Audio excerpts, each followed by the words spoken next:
Hey YouTubers, this is Stu, and I'm coming to you from George Bush International Airport. One interesting factoid is that the international airport code here is IAH, which sounds like Aya. Now typically I don't care too much about layovers, but this one is a whopping 8.5 hours, so I kinda wish I had made a different flight plan. Today's how-to with Stu is going to be how to survive a very long layover in an airport. The first thing that you can do to pass the time at the airport is bring a book or even bring several books to read. Some people prefer physical books and other people prefer ebooks, like on an iPad or a Kindle. Personally, I prefer physical books. I like to be able to detach from technology for a little bit. But one of the downsides is that bringing books can take up space on your carry-on. If you're not much of a reader, what you can do is go onto the New York Times bestseller list and pick a book from there that has an interesting title or description. Or you can look at someone's book list like Oprah or Tai Lopez. For this trip, which I'm actually going to Costa Rica, which I forgot to mention before, for my friend's wedding and to surf a little bit, I brought 2 books. The first book that I brought is Modern Romance by Aziz Ansari because I think Aziz is a really funny comedian, and I also have tons of problems in my love life right now that I would love to fix, so hopefully this book can help me out with that. The other book that I brought on my trip is The Unbearable Lightness of Being by Milan Kundera. I don't know if I'm saying that right, but the reason that I brought it is because my friend Mike recommended it highly to me, and also the title just really got me. It's like, how could being light be so unbearable? You know, I just have to know, so I'm really excited to dig into this one right here. Another thing you can do is ride these moving walkways. It's super fun because you can just stand on them and they move for you.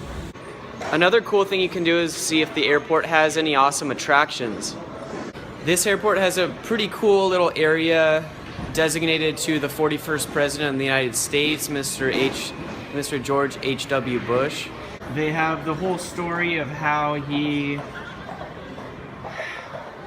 went to Yale and played baseball and then started an offshore oil drilling company and then went into politics and became president.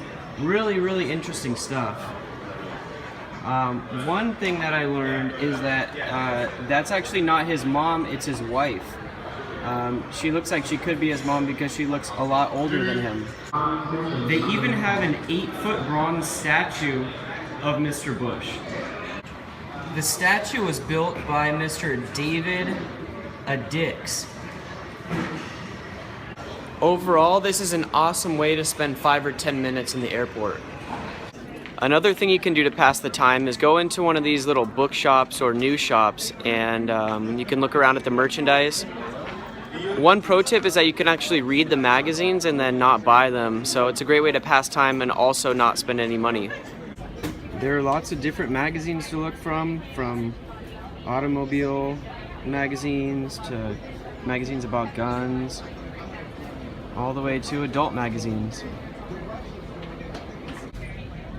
Hey look, it's Mark Zuckerberg. One other thing you can do in the store is read all the ingredients on all of the medicines. That should take up some serious time. After all that walking around, you're probably going to get hungry, so you could go get something to eat. There's lots of different types of restaurants in an airport. At this one we got Wendy's, we have La Salsa, Einstein Brothers Bagels, and then over here we have a bunch of different types of food. We got deli, Texas barbecue, I think there was a pasta place over there too. I'm not going to eat right now because I already had lunch. I brought some from home, but this is always a good idea to pass some time and fill an empty stomach. If you're pining for something sweet after your meal, you can go to a place like this. It's called the Rocky Mountain Chocolate Factory, where you can get chocolate, probably fudge, and it looks like we have some candy apples right over there. This place has so many different types of candy apples that it would be extremely hard to choose which one.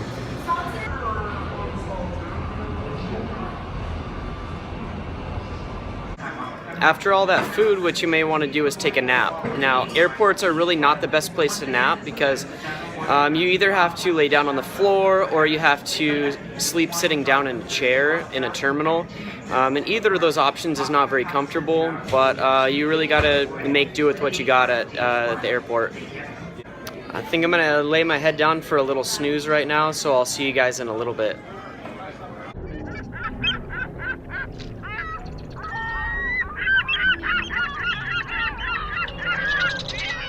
One other thing you can do is get a massage in one of these nice massage chairs. Just feel that tension leave your body. All the stress of traveling vanishes into thin air. Another cool thing is that you can watch all the airplanes going by.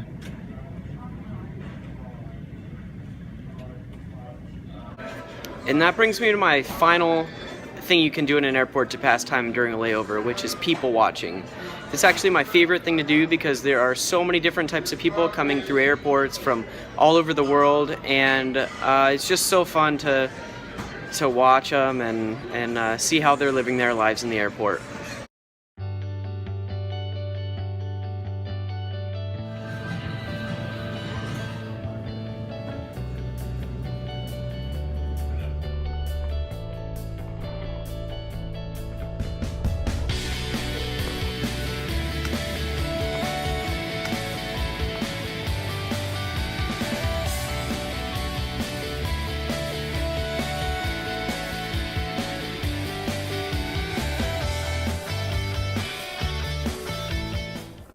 Thanks so much for watching my video. Hopefully that helps next time you have a long layover.